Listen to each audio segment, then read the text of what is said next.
काकुत्स्थस्यानृशंस्यं च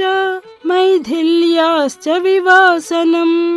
श्रमं च प्लवगेन्द्रस्य समीक्षोत्थातुमर्हसि हिरण्यनाभो मैनाको निशम्य लवणाम्भसः उत्पपातजलात्तूर्णं महाद्रुमलतायुतः ससागरजलं भित्त्वा बभूवाभ्युत्थितस्तदा यथा जलधरं भित्त्वा दीप्तरश्मिर्दिवाकरः स महात्मा मुहूर्तेन पर्वतः सलिलावृतः दर्शयामास शृङ्गाणि सागरेण नियोजितः स्यात्कुम्भमयैः शृङ्गैः सकिन्नरमहोरगैः आदित्योदयसंकासैः आलिखद्भिः इवाम्बरम्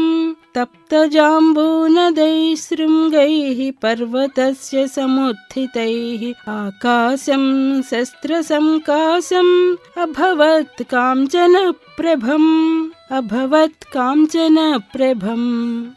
जातरूपमयैः शृङ्गैः भ्राजमानैः स्वयं प्रभैः आदित्यशतसंकाशैः सोऽभवत् गिरिसत्तमः तमुत्थितमसङ्गेन हनुमान् अग्रतस्थितं मध्ये लवणतो यस्य विघ्नोऽयमिति निश्चितः स तमुच्छ्रितमत्यर्धं महावेगो महाकपिः उरसा पातयामास जीमूतमिव मारुतः स तथा पातितस्तेन कपिना पर्वतोत्तमः बुद्ध्वा तस्य कपेर्वेगं जहर्ष च ननन्द च तमाकाशगतं वीरम् आकाशे समुपस्थितः प्रीतो हृष्टमनावाक्यम् अब्रवीत् पर्वतः कपिम् मानुषं धारयन् रूपम् आत्मनः शिखरे स्थितः दुष्करं कृतवान् कर्म त्वमिदं वानरोत्तम निसच्य मम शृङ्गेषु विश्रमस्व यथा सुखं राघवस्य कुले जातैः उदधिः परिवर्धितः स त्वां रामहिते युक्तं प्रत्यर्चयति सागरः कृते तु प्रतिकर्तव्यम् एष धर्मः सनातनः सोऽयं त्वत्प्रतीकारार्थी त्वत्तः सम्मानमर्हति त्वन्निमित्तम् अनेनाहं बहुमानात् प्रचोदितः तिष्ठ त्वं कपिशार्दूल मयि विश्रम्य गम्यताम् योजनानां शतं चापि कपिरेष समाप्लुतः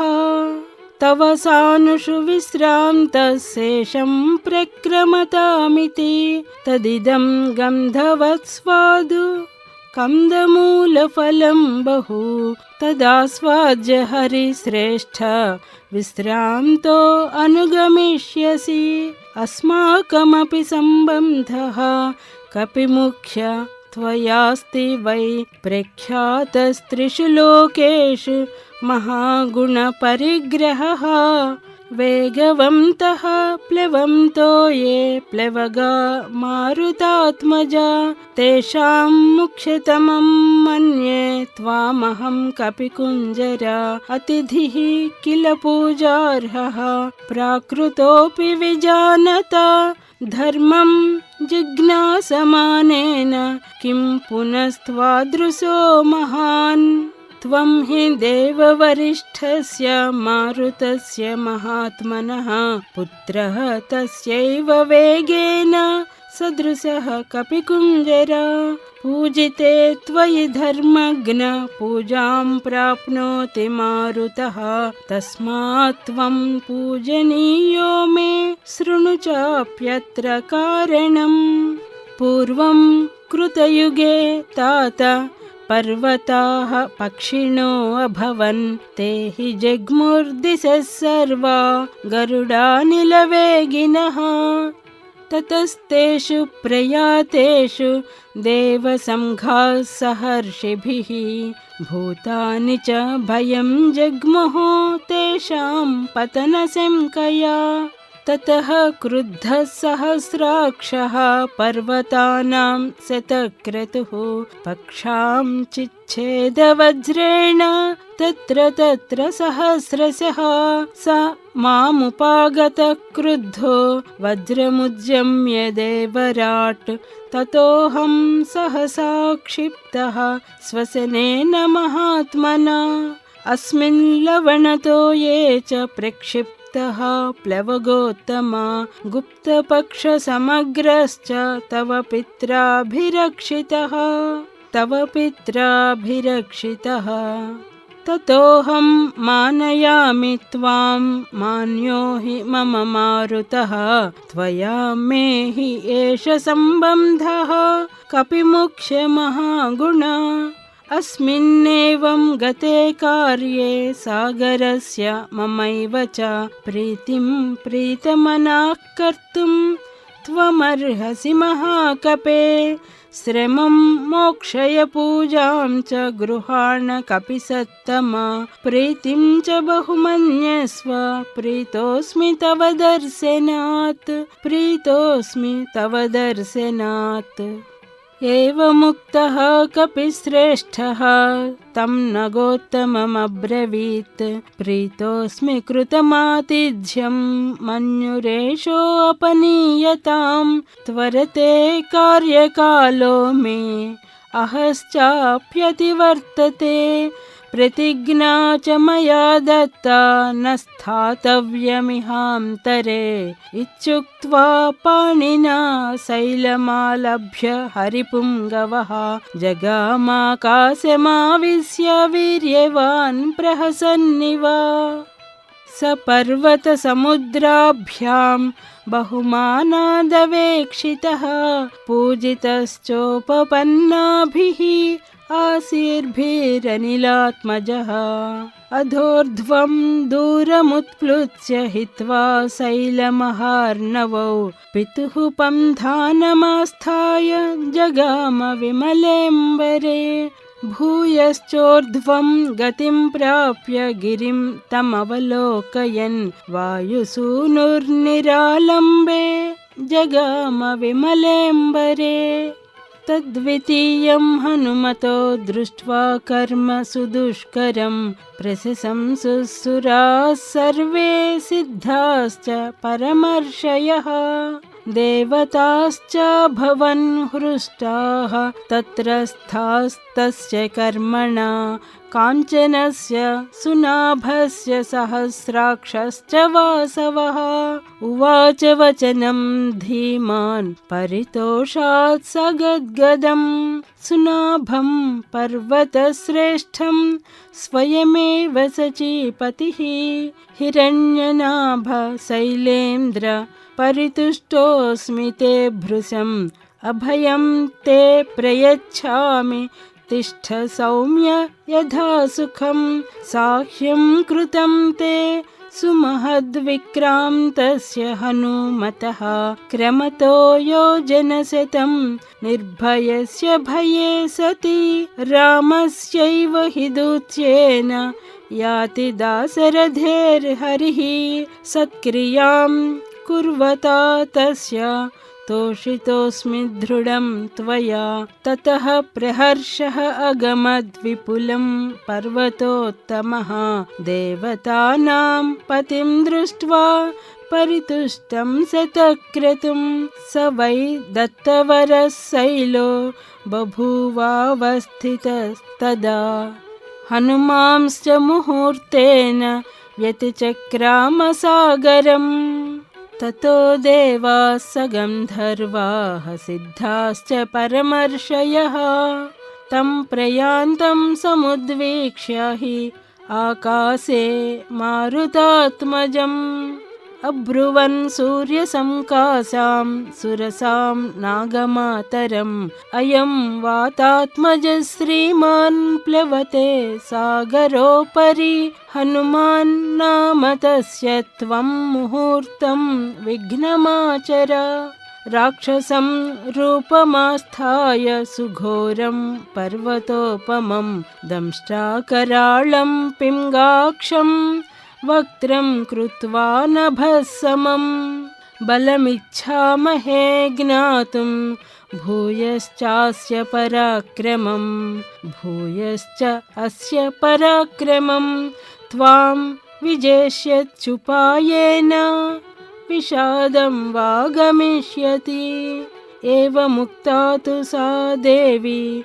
दैवतैरभिसत्कृता समुद्रमध्ये सुरसा बिभ्रति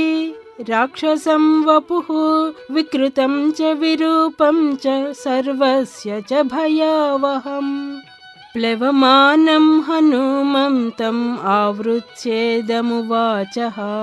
मम भक्षः प्रदिष्टस्त्वम् ईश्वरैः वानरर्षभा अहं त्वां भक्षयिष्यामि प्रविशेदं ममाननम् एवमुक्तः सुरसया प्राञ्जलिः वानरर्षभः प्रहृष्टवदनः श्रीमान् इदं वचनमब्रवीत् रामो दाशरथिर्नाम प्रविष्टो दण्डकावनं लक्ष्मणेन सह भ्रात्रा वैदेह्या चापि भार्यया अन्ये कार्यविषक्तस्य बद्धवैरस्य राक्षसैः तस्य सीता हृता भार्या रावणेन यशस्विनी तस्य सीता हृता भार्या रावणेन यशस्विनी तस्याः सकाशं दूतोऽहं गमिष्ये रामशासनात् कर्तुमर्हसि रामस्य साह्यं विषयवासिनी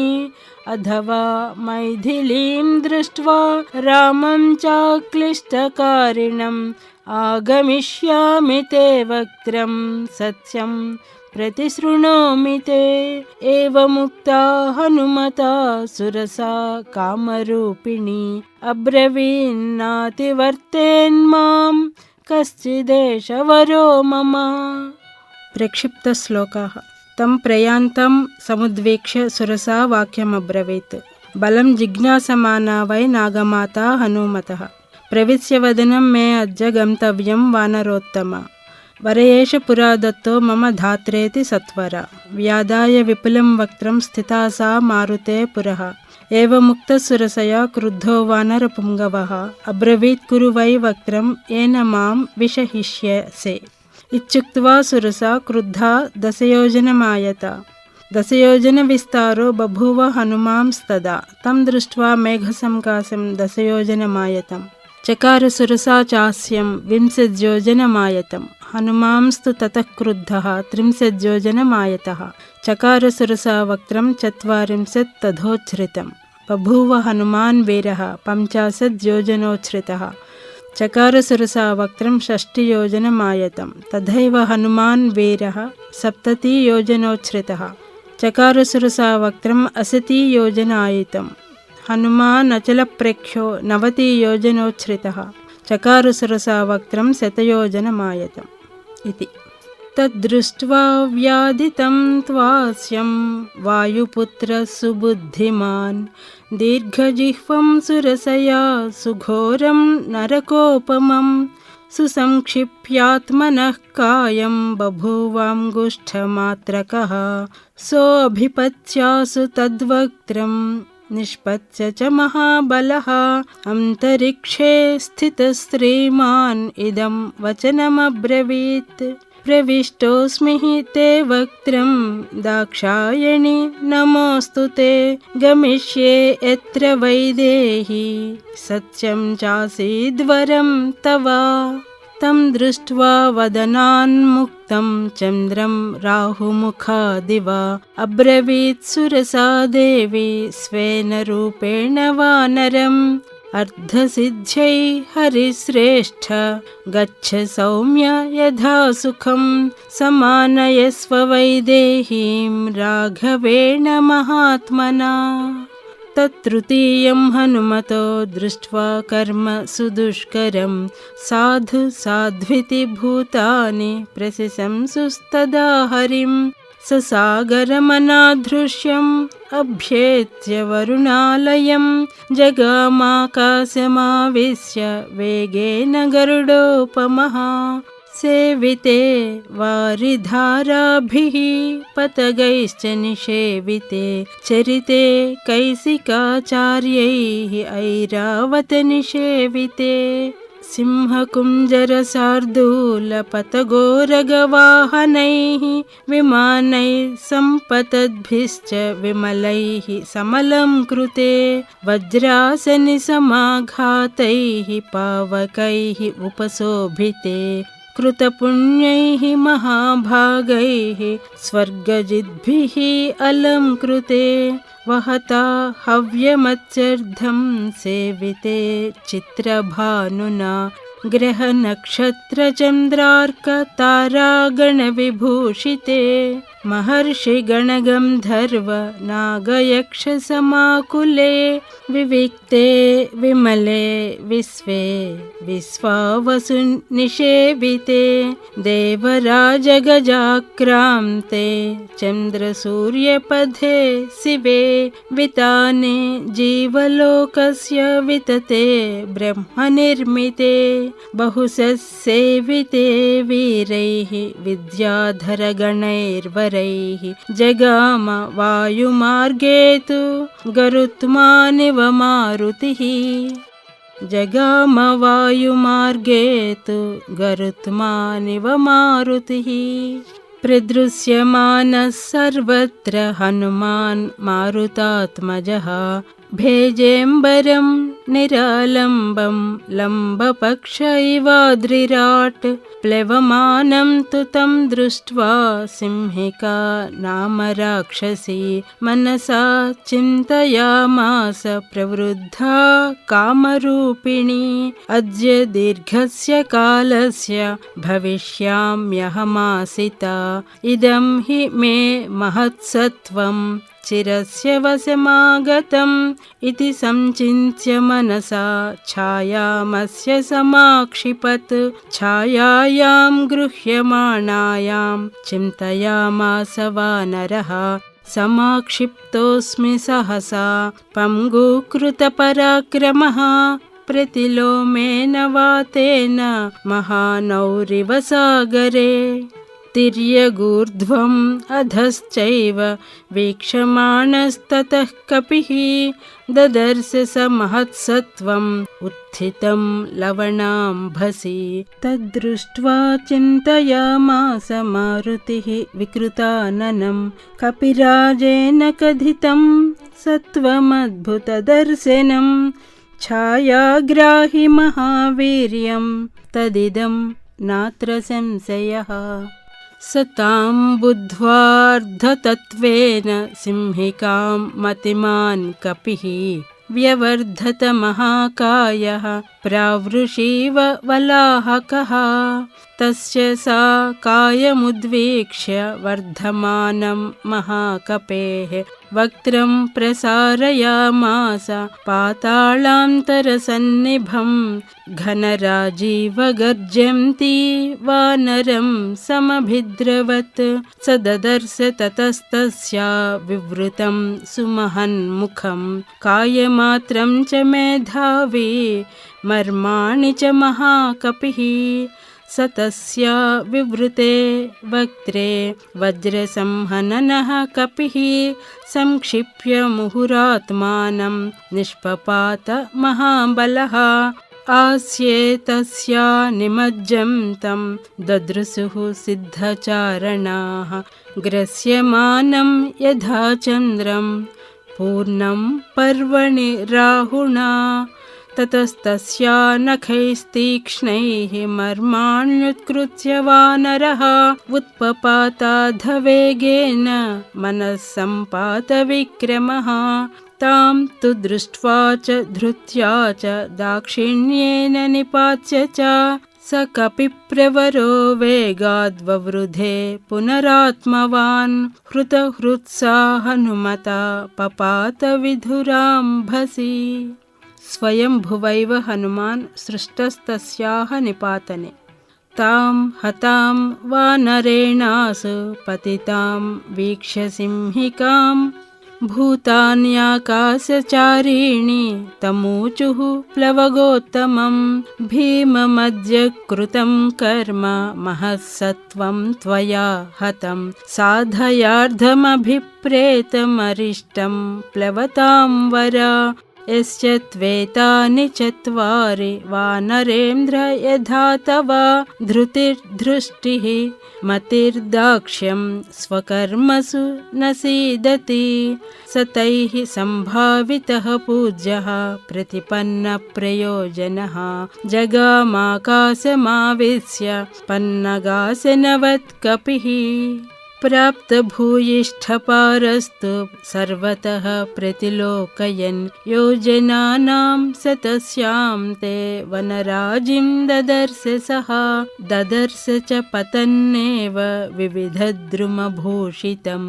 द्वीपं सखा मृगश्रेष्ठो मलयोपवनानि च सागरं सागरानूपं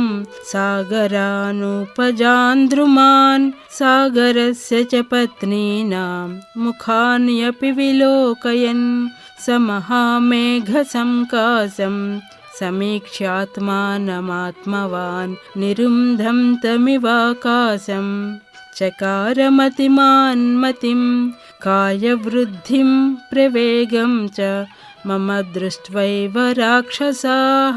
मयि कौतूहलं कुर्युरिति मेने महाकपिः। ततः शरीरं संक्षिप्य तन्महीधरसन्निभं पुनः प्रकृतिमापेदे वीतमोह इवात्मवान्। तद्रूपमतिसंक्षिप्य हनुमान् प्रकृतौ स्थितः त्रीन् क्रमानिव विक्रम्य बलिवीर्यहरो हरिः स चारुनानाविधरूपधारी परं समासाद्य समुद्रतीरं परैरसख्यः प्रतिपन्नरूपः समीक्षितात्मा समवेक्षितार्धः। ततः सलम्बस्य गिरेः समृद्धे विचित्रकूटे निपपातकूटे सकेतकोद्दालकनाळिकेरे महाद्रिकूटप्रतिमो महात्मा। ततस्तु सम्प्राप्य समुद्रतीरं समीक्ष्य लङ्कां गिरिवर्यमूर्ध्नि कपिस्तु तस्मिन्निपपात पर्वते विधूय रूपं व्यधयन् मृगद्विजान्।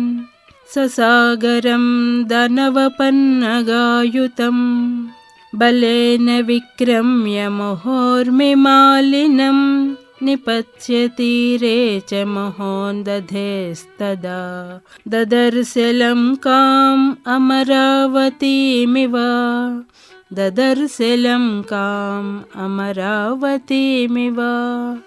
इति प्रथमसर्गः। शुभं। समस्तलोकाः सुखिनो भवन्तु।